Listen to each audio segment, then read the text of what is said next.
Martedì 23 aprile l'Università di Udine ha voluto rendere omaggio a Don Pierluigi Di Piazza, scomparso nel 2022, intitolando l'aula studio della Biblioteca Scientifica e Tecnologica. Un doveroso riconoscimento verso il presule, ma anche insegnante stesso ateneo e tra i fautori di quella che dal 1978 è l'Archiginnasio del Friuli. Tante le personalità presenti alla cerimonia, tra questi il filosofo Massimo Cacciari, amico di Don Di Piazza, e in video Don Luigi Ciotti, presidente e fondatore di Libera. Uno dei passaggi più emozionanti è la lettura della Laudatio alla laurea honoris causa di Don Di Piazza, letta dalla sua autrice, la professoressa Marina Brollo. Intitoliamo l'aula, una delle aule studio più importanti della sede Rizzi, che sta dentro alla biblioteca del Polo Scientifico e Tecnologico, a Don Pierluigi Di Piazza.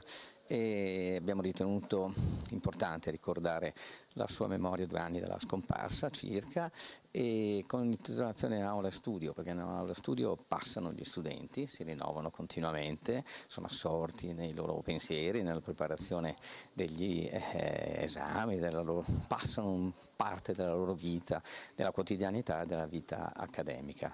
Quindi ci è sembrato un posto ideale per rinnovarne il ricordo.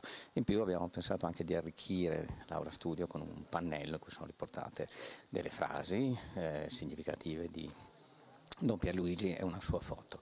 Però ecco, quello che facciamo anche oggi, non facciamo solo una cerimonia di ricordo, un taglio del nastro, ma anche cerchiamo con dei relatori di eccezione, tutto sommato, di dare un senso a questo evento che non sia solo simbolico.